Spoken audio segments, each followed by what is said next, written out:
सुहागलों का हो रहा व्यवसायीकरण। हिंदू टाइगर फोर्स ने कहा, हम धर्म के खिलवाड़ नहीं करने देंगे। इन दिनों भारतीय सनातनी परंपराओं के खिलाफ अनर्गल प्रलाप कांग्रेस पार्टी और अन्य पार्टियों तो कर रही हैं। सुहागले जो महिलाओं के द्वारा मनाया जाता है, महिलाओं की मान्य परंपराओं के विपरीत जाकर धार्मिक मान्यता के कार्यक्रमों का व्यापारीकरण कुछ महिलाएं कर रही हैं।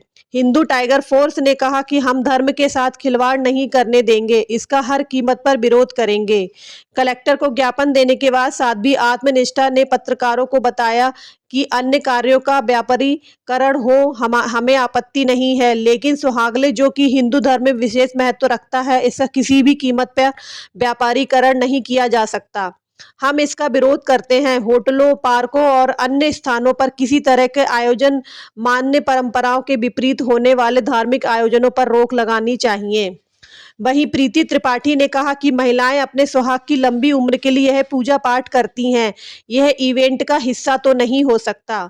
संकल्प पूर्णता विधि विधान से घर में और मंदिरों में व्यक्ति अपनी सामर्थ्य अनुसार करता है, लेकिन विगत जबलपुर शहर में बाकायदा पैसा लेकर रजिस्ट्रेशन कराकर एक होटल में सुहागले मनाई गई। अब उन्हीं लोगों के द्वारा उन्हें 31 जनवरी को सुहागलों का कार्यक्रम पार्क में किया जा रहा है, जिसका हम विरोध करते हैं। कलेक्टर से इस कार्यक्रम पर रोक लगाने की मांग करने आए हैं।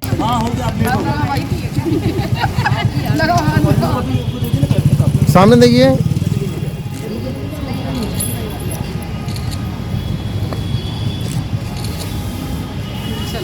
पूजा पाठ है, खासतौर से सुहागले विशेष परिस्थितियों में की जाती है। ये हमारे सुहाग के लिए की जाती है, उनकी लंबी उम्र के लिए और हंसी खुशी की होती है। इसका मतलब ये नहीं कि हम कभी भी कुछ भी कर सकते हैं। आपकी जितनी सामर्थ्यता होती है ये तभी किया जाता है। ऐसे किसी से शुल्क लेकर के या रजिस्ट्रेशन करके नहीं किया जाता है। तो ये जो बाजारीकरण हो रहा है सुहागलों के नाम पे, ये बहुत गलत हो रहा है। इसी का मैं विरोध करती हूँ। विरोध पूजा पाठ का नहीं है, बहुत अच्छी बात है सनातन धर्म को बढ़ाना, अपने पूजा पाठ को बढ़ाना, लेकिन सुहागले जैसी चीजें हमारे इवेंट का बिल्कुल हिस्सा नहीं है, उसे नहीं बनाया जाए।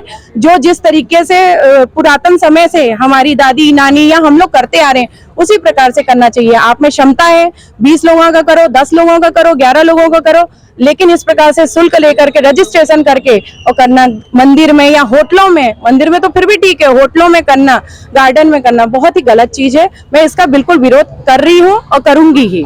शहर में जिस तरह से मातृ शक्तियों की कुछ आस्था का जो विषय है, सुहागले, हल्दी कुमकुम और भी जो महिलाओं से संबंधित ऐसे कार्यक्रम हैं जो सुहाग से संबंधित रहते हैं, उनका टोटल व्यवसायीकरण चल रहा है शहर के अंदर, बहुत धड़ल्ले से चल रहा है, कोई रोकने टोकने वाला नहीं है। तो ये शिकायतें हमारे पास काफ़ी समय से आ रही थी कि सुहागले जैसी चीज़ जो एक संकल्प से की जाती है और जो संकल्प करता है वो सारी सुहागलों को आमंत्रित करता है और उनके साथ में वो सारी पूजा विधि जो भी है वो होती है, ठीक है। पर अभी क्या हो रहा है कि ऐसे लोगों को ऑनलाइन उनका रजिस्ट्रेशन होता है, उसका शुल्क लिया जाता है और ये होटलों में ऑर्गेनाइज होता है। इसको टोटल हमारे धर्म को, हमारी आस्था को जो है इवेंट का रूप दे दिया गया है। तो इस पर थोड़ा सा अंकुश लगे, इस पर प्रतिबंध लगे। इस कारण से आज हम कलेक्टर महोदय को इसका ज्ञापन देने आए थे कि वो इस बात को संज्ञान में लें कि इस तरह से जो मातृशक्ति का दोहन कर रही है, धर्म को शर्मसार कर रही है, इसको देखते हुए जो हमें अनुचित लगा और मुझे ऐसा लगता है कि आगे हम इन सारी चीज़ों को बर्दाश्त नहीं करेंगे। आज हमने प्रशासन को अवगत कराया है और हमें आगे पता चलेगा कि ये कहाँ पे इस तरह के कार्यक्रम ऑर्गेनाइज हो रहे हैं, तो हम निश्चित तौर से वहाँ पर भी जाएंगे।